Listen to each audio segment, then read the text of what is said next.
All right, you guys, welcome back to another video overdose. This is part 2 of Alexander Grace. The future is, the future is polygamous. All right, so we have here a special guest. Introduce yourself. My name's Coley. What's up? All right, Coley, let's jump back into the video and let's finish up. In fact, for anybody who has been paying attention to the culture of polyamory, you will see that one high-status man sharing 2 women is the most common, the most celebrated relationship structure that there is. I actually think I can prove it. I set myself a little experiment. What I wanted to do was to go onto the polyamory subreddit, where sometimes people post photos of their polyamorous triads, 3 people in a relationship. If my theory is correct, I would say that the top voted posts of photos of people, 3 people in a relationship, I think the overwhelming majority of them are going to be 1 man, 2 women. Again, let's see if I'm right. Let's look at the top 10 most popular photos from the last month. Okay, I've got the photos. You ready?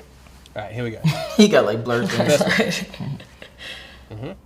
He said, We can't even see. He's like, is it? Yeah, we can't see it. The photos, this is so funny. He's like trying to share it with us. He gotta... There you have it. 8 out of the 10 most popular photos from the last month of poly triads had that dynamic of 1 man and 2 women. This is what I'm saying. The seeds for this are already being planted. And I don't think that it's a coincidence either that female bisexuality is on the rise. Remember these graphs from an earlier video? You can see that there has been an explosion of female... Okay, so let's see. Okay. Women whose sexual attraction is not only directed towards men. 18 to 20, blah, blah, blah, blah, blah, blah. Yeah, boom, boom, boom. Okay. Women who have had sexual experience with another woman within their lifetime. And then each line has different, like 15. This is obviously way more. Yeah, 2015, 19, 20. Okay. All right. So this graph is saying that basically, if you guys can't see it because it is too small for you guys to probably see, it's just saying that throughout more and more time, women are experiencing bisexual relationships or experiences, I should say, and they're considering to be with the woman as well. So yeah, what are your thoughts? So here's what's interesting. So again, I was married. I was married to 1 man. Never had really any interest in hooking up with girls or and not saying I judge anyone who did. It was just like, to me, that's just, I just never would. Well, never say never, because I would definitely say, when I got divorced, I wanted to sexually explore. And, I think he's right. The culture is changing. It's definitely more accepted to do that now. I think in high school, if I'd done that, I'd been like, you're just a straight lesbian. There would have been no exploring things, right? But again, there's levels of people. It doesn't mean you're bi right off the bat that you hook up with a girl. I mean, think about it. In college, all girls make out with each other at some point. At this point, right?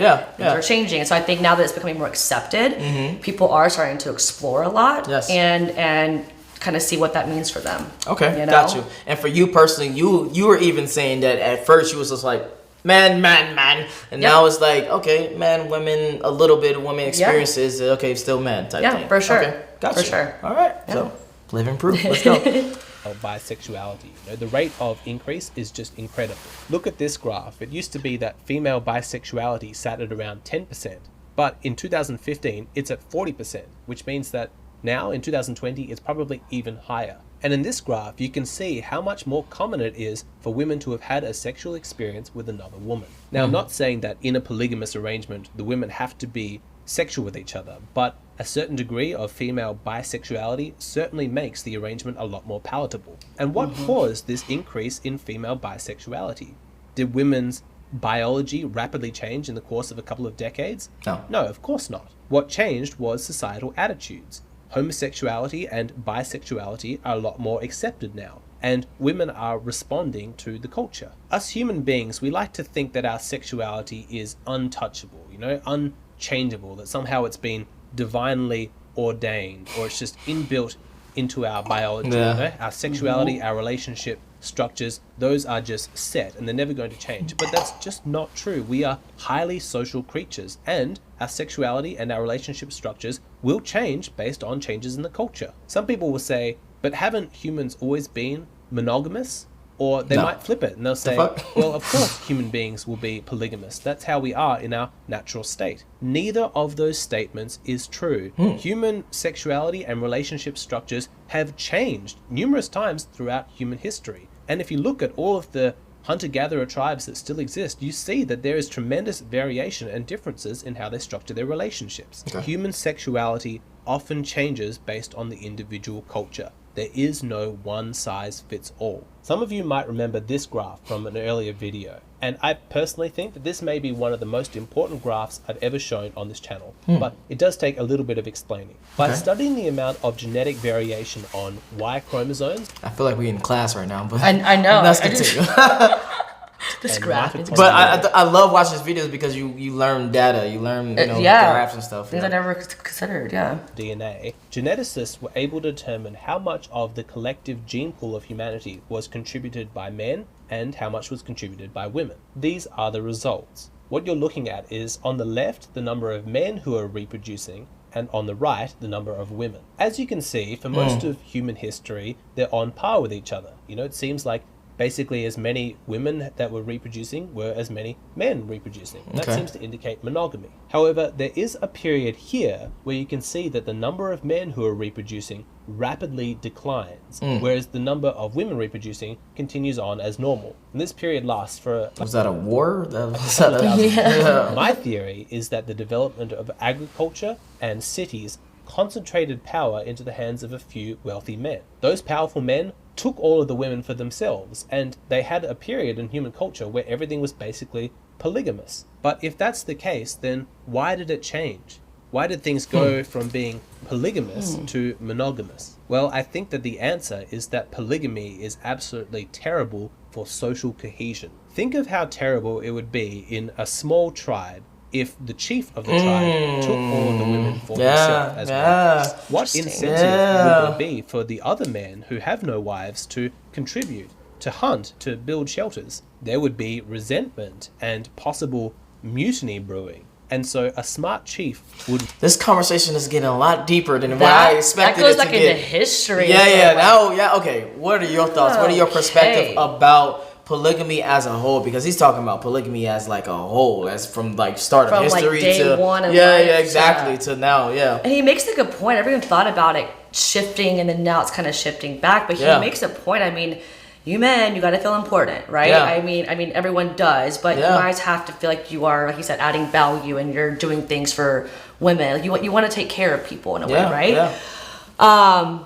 But I think the reason I think it even started to be polygamy was because, like you said earlier, people want the good genes and all of that. Yeah.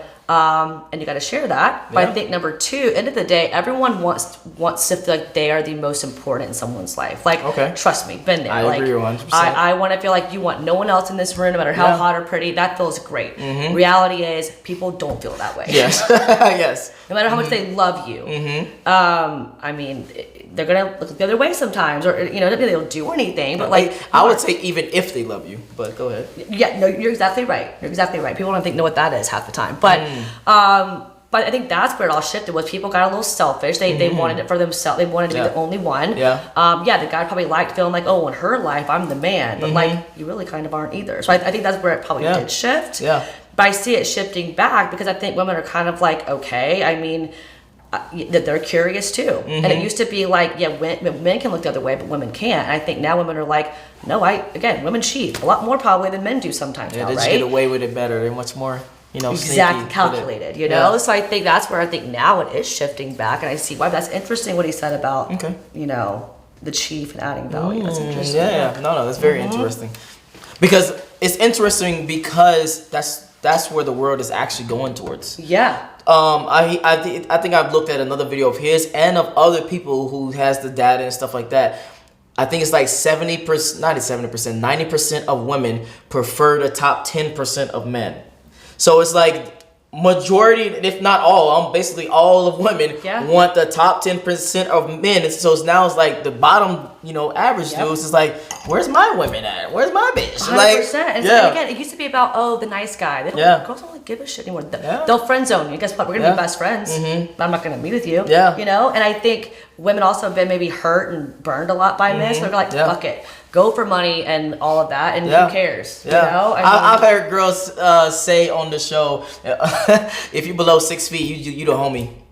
And then the percentage wise of how many guys that are above 6 feet, it's like 10% or something like that. And stop lying on your profiles that you're 6 feet when you're not. That's totally annoying. Do what you got to do. That's all I got to say. Nope. You better wear some Chelsea boots. You better wear some boots with some inches on it. But I'm 5'9". You don't have to be exactly 6 foot, but I'll be real. I mean, I've dated guys that are my height. I'm not saying it's bad, but I really don't go any shorter. Exactly. Doesn't mean I won't hook up with you, but I will not date you. Exactly. The honesty. There we go. See, again, it's like, okay, I need someone taller than me. But then here's the thing. Even the girls that are short, they still want someone super tall than them. That is interesting. I have found that interesting. Yeah. So these tall ones, man, they're rare. It's hard out here in these streets. Let's continue. Recognize this and think, in order to get these men to contribute to the tribe, they need to be personally invested in its success. And so to avoid getting overthrown and to increase, social harmony, he would dictate that all men should marry just one woman. That way they are relatively equal. And I think that this theory of using monogamy as a means of promoting social cohesion and harmony has probably been in play for the last however many thousands of years. But I think that that's changing because we don't really live in a tribe anymore. We live in these cities and countries with millions and millions of people. And I just don't think that it's in human nature for some individual to take less than they actually desire out of some abstract notion of fairness to a tribe that is too astronomically large for their brain to really take into account. We might pay lip service to wanting to do what's right for the culture, what's right for the community, for our country. But at the core of it, I think that we're going to act selfishly. Biologically, we are fundamentally selfish creatures. We want our genes to survive. We want to mate with as high a quality partner as we can because that's going to give our genes the best possible chance for surviving in the new generation that's born. Now, given that selfish instinct, can you see that in the absence of any social stigma that prohibits polygamy, there are women who are thinking, okay, well, my genes are going to have a better chance at surviving with this really high quality guy than they would marrying some loser chump guy, because this high quality guy is so amazing. He has so many resources, so much status, and even if I have to share him, it's still ultimately a better deal for me. This is survival of the fittest. This is the free market in the realms of dating, without regulation, without social stigma governing people's individual choices. So how should you feel about this? If society starts to move away... Hold on, before he says what he should... how you should feel about it, I want to know your thoughts, and then you can jump into that. Okay, I'm trying to recap. Because that was a lot. Yeah, that was a lot. Okay, wait. What did he say at first? He said. Okay, basically he's talking about at first when we first started that part, he was talking about what we talked about earlier, which is the majority of the women are going for the top 10% of men. Right. Yes. Okay. So I first think that's what I was saying earlier is that maybe they're not giving up part of themselves, but they're giving up part of their happiness. Again, maybe girls are like, fuck it, the love thing didn't work. So yes, that's even more reason why they're wanting to go after this top 10%. Okay, gotcha. I think what's interesting for me that I just realized is like, I never really considered the whole kids factor. I actually, I'm not going to say never, I don't really want kids. So like that isn't a factor for me when I'm looking for these 10% status guys. It's a little bit different for me. I love kids. It's just not my thing. But I do see when that is someone's goal is the family aspect. I mean, yeah, think about it. If you want something bad enough, you'll do whatever you have to get it. Yeah. So again, maybe I shouldn't say they're giving up happiness, but if that makes them happy, having a family and their kids being great, then maybe they are happy, right? I'm not going to say it's different for everyone. Yes. Yeah. I just feel like they've kind of decided, you know what, again, fuck these pieces. I'm just going to go for this. I think that's kind of what it boils down to. And I would definitely agree that it's becoming more and more and more because society is being like, oh yeah, you can do that. It doesn't matter what. It doesn't matter now. It doesn't matter now. Yeah. And that's the thing. That's why after my divorce, I'm like, wow. Like they tell you happiness is like getting married, buying a house, having a kid. Yeah. And I was like, whoa, it can be whatever I want it to be. Yeah. You know, I could be dating 10 people. I could just be single the rest of my life. And who's to say I'm not happy? So I won't say that people aren't. I just think I see them being like, okay, again, this whole love thing is not for me. Gotcha. You know? The traditional, what other people, is not for me. Cookie cutter way of life is not. Got you. Yeah. Okay. Yeah. All right, let's continue. From monogamy onto polygamy, then is this a good thing or is this a bad thing? Well, it depends entirely upon where you sit in the hierarchy. Because if you're a really high status guy, and you could easily financially support multiple women and all of the children that come from those marriages, well then, lucky you. Perhaps in the past, you wanted more than one wife, but you had to forego that option because there was too much social stigma and no women were willing to share. But hey, maybe that's about to change. Perhaps in the past, you were forced to have affairs and you felt chronically guilty about that. But now, you don't have to. You can live it all out in the open. Lucky you. Or, on the flip side, perhaps you're not at the top of the hierarchy. You're at the bottom of the pyramid, or even the middle of the pyramid, and there's no hope of you getting towards the top. If that's the case, then it sucks to be you, because as bad as the dating market might be right now, it's going to be worse. It's even worse. It's going to be worse. If polygamy becomes the new normal, then all of the women that you're currently trying to date, they're all going to be dating rich CEOs and celebrities, and there'll be nobody left for you. Now, since I'm already playing the oracle, I'll make one more prediction. Under the banner of feminism, women are going to be pushing more and more to normalize polygamy. And when they do so, there's going to be an intense backlash from men. There will be protests, violence, even acts of terrorism from men who cannot get a girlfriend. And they'll be angry that they are expected like Hunger to Games. contribute to a society which does not justly reward them. You know, they don't even get a part. Not condoning this or supporting this in any way. I'm just explaining what is a likely consequence. There will also be an increase in those industries like prostitution, pornography, sex dolls, sex robots. And because the male customer base will be so big, lots more women will be attracted to those professions, you know, selling fake intimacy for money. That's my prediction for the future. That was hard. I'm not gonna lie to you. Deep. What are your thoughts? What are your perspective coming from a woman? Okay, I think he is right. I mean, I've even joked about the whole sex doll and sex robot thing. I mean, they have freaking like machines that just do it for you. It's like, I'm not saying it's as great, you know, it's not someone loving you per se, but hey, it gets the job done, right? And I do think some girls are just very sexy. They want to be naked, whatever. But a lot of people that do all this stuff, it is because maybe they didn't feel loved or wanted, but they do and they do this. Got you. And like you said, if there starts to be more and more people who don't feel loved and wanted in some way, they're even guys are probably gonna do that. Yeah. You know? But here's what I do think is interesting. It's like, it's gonna weed out, like, sorry for the ugly people, whatever, like you said, but there's always ugly people to go with them. I mean, unless he's saying they're all going to get weeded out, we're all going to be hot, then great. But I just feel like, think about it. You see like your groups of people, right? Okay. You have like your really sexy model group. You've got like your kind of hot. You have like these stages of people, right? Okay.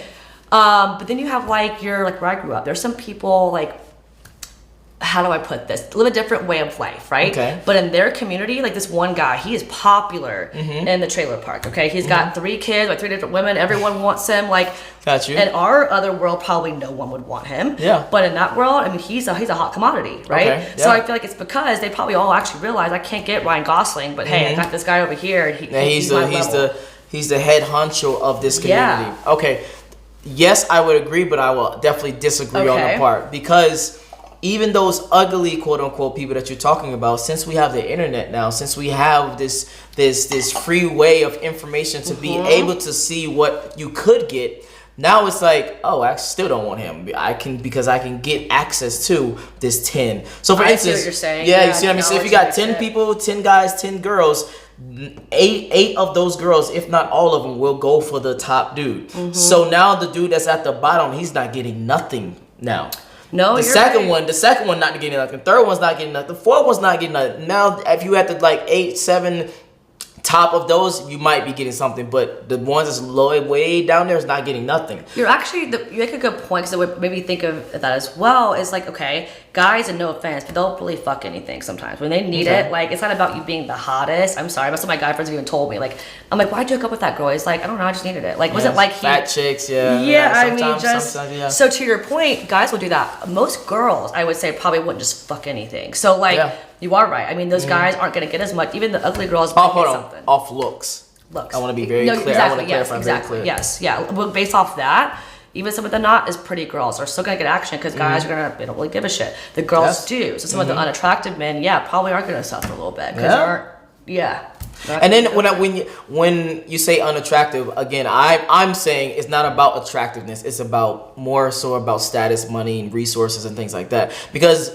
what I've noticed in the dating marketplace and looking at it with all this data and stuff, women don't put that much into attractiveness. No, like you can be a normal dude and she just finds you, he's okay, he's cool, and you can actually talk to her and be like very charming and stuff, and that can raise your attractiveness to that particular woman because you talk to her game wise or whatever you did. So your attraction can raise. With us, your attraction is your attraction, unless you a fat girl who went to the gym and it was crazy and got in shape. But if she has status, I mean, even the trailer park guy. I mean, not the hottest guy, but he somehow has status. Exactly. In yes. They're like, yep. Exactly. I mean, yeah. Exactly. That makes sense. So yeah, the world is definitely moving to that way of life. What are your thoughts on locking down someone now, or are you just gonna continue to like gamble with me personally? Yeah, you personally. Yes. I'll never say never. I don't know that I ever will want to be with just one person ever again. Okay, gotcha. I have a theory that I feel like I've had people that have been chapters in my life. Okay. I mean, I've had some guys that like amazing guys, great, nothing was wrong. It's just like we faded out. You know, our chapter was done. It could be a year, 2 years, 4 years, a month, a week. I had one guy a week. It was great. We both were just like, we're done with this. Like, you know, I mean, but that's me personally. I don't think most probably do feel that way. I've started to feel like everyone has a chapter for me. So okay, got you. All right. Now, where can they find you? Instagram wise. All right, you can find me at The Real Coley Coles on Instagram. All right, now if you enjoyed this video, make sure you like, make sure you subscribe. If you want to watch more videos like this, he has great content. You want to hit the links in the description below as well. Join the Patreon army, and I'm out. Peace. Love it.